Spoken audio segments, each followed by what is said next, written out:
Les textes égyptiens relatifs à l'initiation sont très discrets.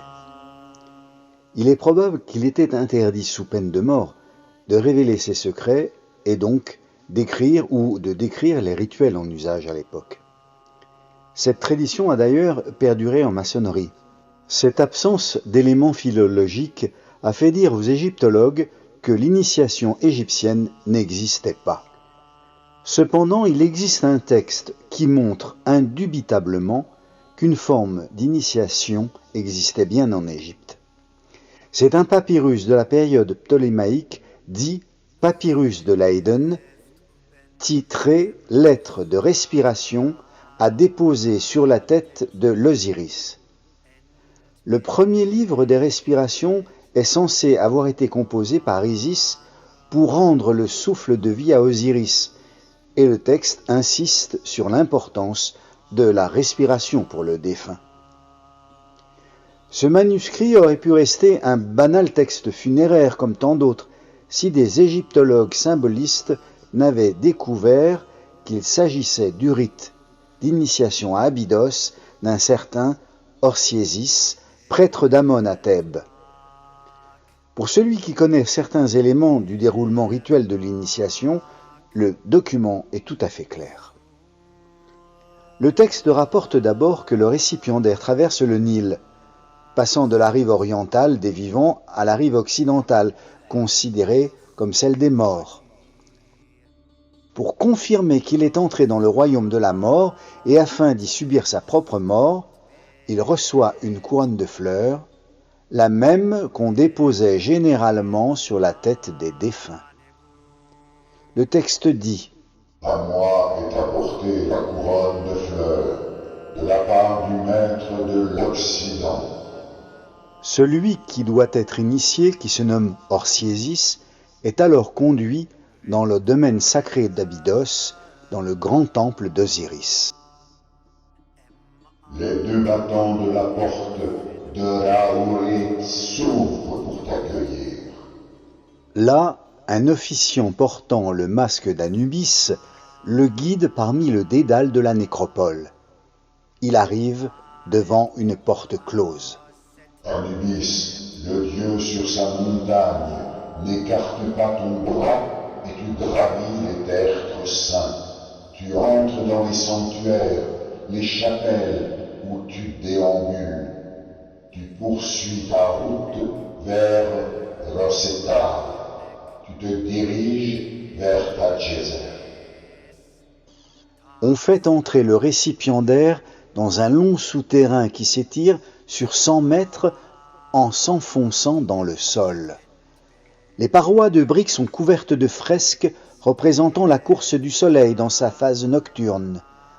Après avoir passé 2 petites salles, un second couloir mène vers une grande salle transversale, là où il doit affronter les mêmes dangers que le dieu Ra sur sa barque doit franchir. Il sera victorieux s'il donne les mots de passe aux divinités gardiennes de ses portes. Tu entres sous la terre, quel s'en trouve pour toi, vous divinités des mondes inférieurs, je suis Ra et j'entre dans la nuit, recevez-moi. Après ce parcours dans un monde sombre et rempli d'épreuves, il entre enfin dans la grande salle de l'Osireion. Elle est toute illuminée de torches et il découvre alors le lieu sacré. Dans la terre je suis entré et d'elle je suis sorti. J'ai reconnu ma naissance, j'ai franchi le monde inférieur. Orsiésis est arrivé au terme de son voyage initiatique. Il est passé de la mort à la vie.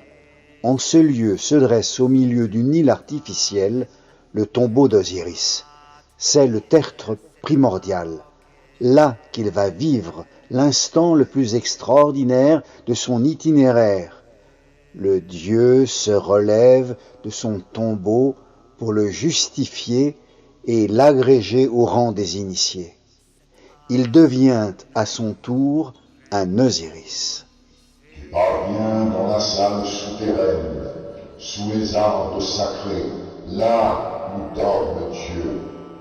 Sa vénérable image qui gît sur son lit funèbre, tu la vois, alors que dans le saint lieu, on t'accorde le titre de justifié. Après un bain dans l'eau primordiale qui entoure le tombeau d'Osiris, Orsiésis est revêtu rituellement du vêtement blanc.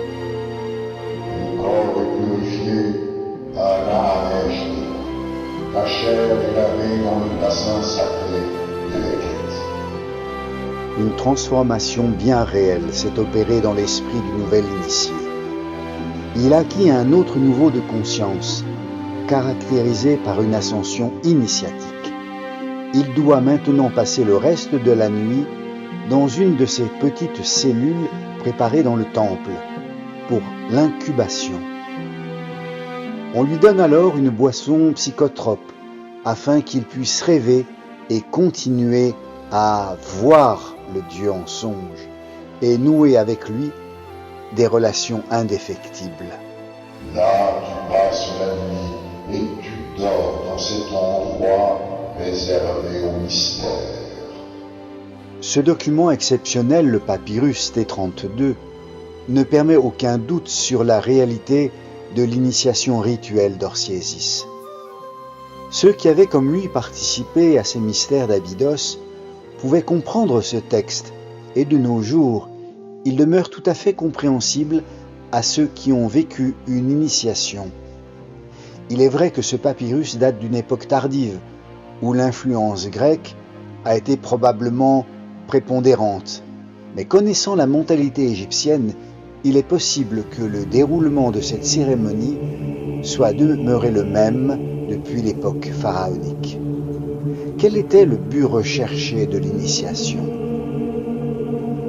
Il est certain que le rituel initiatique n'était pas à proprement parler un rite religieux. La seule pratique religieuse connue par les Égyptiens était le culte quotidien rendu au Néthéru. Il n'existait pas non plus de cérémonie de consécration du clergé, à la manière que nous concevons, c'est-à-dire avec la transmission d'un pouvoir divin et une filiation, dans la mesure où il n'existait en Égypte qu'un seul et unique prêtre par naissance, le pharaon. Les prêtres n'étaient que des fonctionnaires du culte d'État et les représentants du roi.